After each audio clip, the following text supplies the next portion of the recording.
Newspaper clippings and videotapes reveal that after the first submarine hit the oceanic floor, it awakened a prehistoric alpha predator, Godzilla. In 1954, the military lured Godzilla into Bikini Atoll, hoping to eliminate it with a nuclear bomb.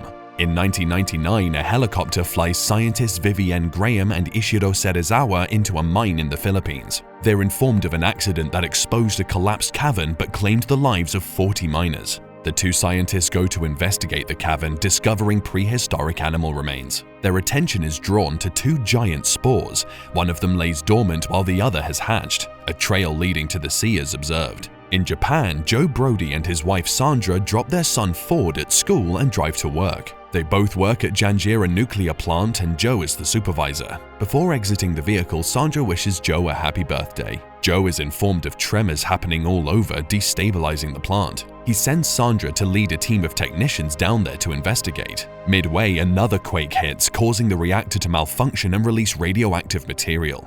Joe orders Sandra to return, but the other operatives want to close the main door so the gas doesn't spill into the town. Joe rushes to the entrance to wait for Sandra. With a few seconds remaining, Sandra radios in, saying that she will not make it and asks Joe to close the door. Joe holds on, but eventually locks the door. He watches with devastation through the latch as Sandra asks him to take care of Ford. He has little time to grieve as he has to exit the plant, which collapses. 15 years later, Ford, now a US Navy EOD officer, finishes his mission and goes to San Francisco to be with his wife Elle and their son Sam. The reunion is cut short when Elle receives a call from Japan saying that her father-in-law has been arrested for trespassing. Ford has to pack some clothes and travel to Tokyo to bail out his father. The two have been estranged for a while, but Elle urges Ford to try and reconnect with his old man. Joe takes Ford to his shabby apartment filled with newspaper clippings reporting the nuclear plant incident 15 years ago. The locals were evacuated immediately and the town was quarantined. However, Joe is sure that something greater caused the tremor and that the government is hiding it in Janjira. Ford argues with Joe, who explains that he only wants to return to his old home. Joe still feels responsible for his wife's death and has buried himself so much in uncovering the conspiracy that he couldn't take care of Ford, hence the estrangement. In the morning, Ford finds Joe dressed up and deduces he's going into Janjira. He decides to accompany him to keep him out of trouble. Some dogs startle them on the way and Joe removes his mask, much to Ford's chagrin. A few minutes later, Joe is still breathing and asks Ford to remove his mask since the air is breathable. This confirms Joe's theory, since the atmosphere should have been poisonous due to the radioactive materials released when the plant collapsed. The two get to their old home. Joe retrieves the information he needs while Ford looks at old family pictures. The two are about to depart when they encounter armed soldiers who capture and take them to a facility built on the nuclear plant ruins. The place is buzzing with activity and Joe tries listening to what is happening. His backpack is seized and the information regarding the nuclear meltdown is found and taken to the facility's heads, Ishiro and Graham. Joe is taken for interrogation, but he keeps demanding to see his son. It's shown that the facility holds a spore/chrysalis that keeps reverberating and glowing sporadically. Suddenly, the lights flicker and Joe reveals that this is an electromagnetic pulse, similar to the one that happened 15 years ago before the plant collapsed. Everyone watches in horror as the spore starts awakening. Ishiro gives the order to destroy the spore by electrocution. The plan works as large chunks of the spore collapse, but suddenly a bug-like creature emerges from the rubble, taking down the electricity poles. This cuts off all power, allowing Joe to escape his confinement. Ford is still trapped in the car, but he manages to escape the vehicle before it gets crushed by a falling metal pole. The soldiers start firing at the creature, aggravating it and causing it to do more harm before it flies away. In the aftermath, Joe suffers a mortal wound. The wounded are rescued and Ford reconciles emotionally with his father before he dies. The incident is once again reported as a catastrophic earthquake. Ford is approached by Ishiro and Graham, who want his help understanding Joe's research. They reveal everything, including the deep-sea expedition that awakened Godzilla and the nuclear attacks to eliminate it. The plan didn't work, so the government sanctioned Project Monarch to study monsters. The scientists had been studying the spore for years, realizing it fed on radioactive material from the nuclear reactor. They further confirmed that Joe was not crazy, as it was, in fact, the spore dubbed a muto, or massive unidentified terrestrial organism that destroyed the nuclear plant. Ford remembers that Joe had mentioned something about echolocation, and the team assumes Muto was communicating with Godzilla. Later, Ford gets a plane ride to Honolulu, Hawaii, where he will catch another plane to San Francisco. While waiting at the train station, Ford sees a little boy separated from his parents when the train door closes. He takes the boy and promises the parents to meet them later. Meanwhile, the soldiers locate Muto eating a Russian submarine in Oahu. They try shooting Muto, but the bug releases a shockwave that cuts off the electricity supply, forcing Ford's train to halt.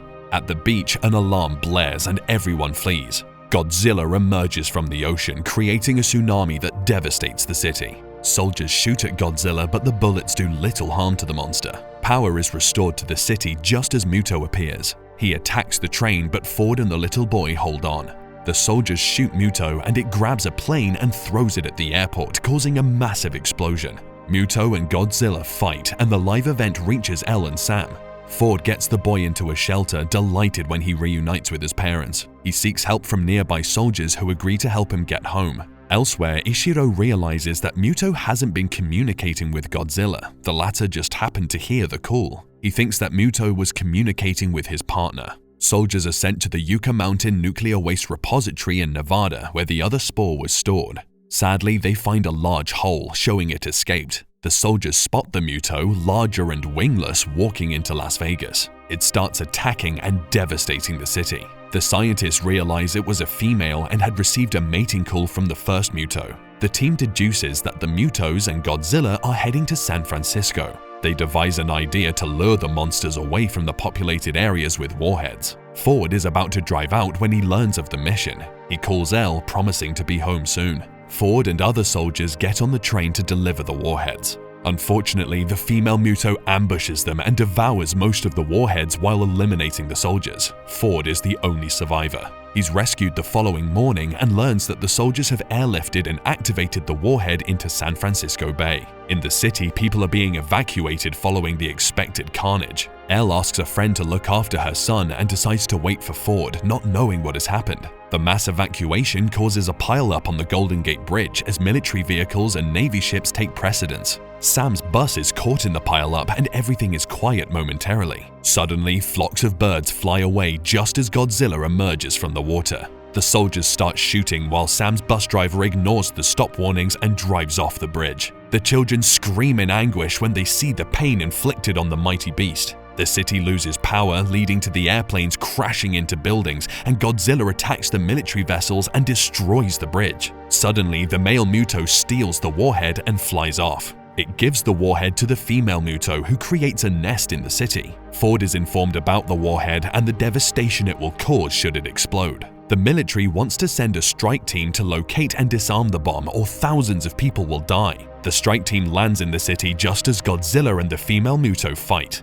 It's impossible to disarm the bomb, so the only option is to carry it away. The team is successful in its mission, and Ford manages to destroy the entire nest by setting an oil truck on fire. Several soldiers use a decoy to enable Ford to disarm the other warhead. Godzilla has the upper hand, but the male Muto ambushes him. It soon discovers the missing warhead, allowing Godzilla to eliminate the female Muto by crushing it with its tail when it's distracted by the explosion that claims its young ones. When he gets to the dock, he finds the decoy soldiers under attack from the male Muto. Ford gets to the boat, but Muto advances towards him, having realized the trick. Suddenly, Godzilla emerges and hits Muto with a radioactive beam, causing it to die. Electricity comes back, and Ford sees the bomb has a few minutes before it detonates. He drives the motorboat away from the dock and resigns to his fate. Luckily, he's airlifted by a military plane just as the bomb explodes. In the city, people find Godzilla lying in the street. A cheer erupts when they discover the beast is alive, just exhausted. Godzilla gets up, lets out a mighty roar, and goes back into the ocean, making people wonder whether it's a savior to humankind. Later, Ford reunites with his family. Do leave a comment telling us your favorite part of the movie. Hit the like button, subscribe to our channel, and hit the notification bell so you don't miss the next recap. Until next time, folks, take care and goodbye.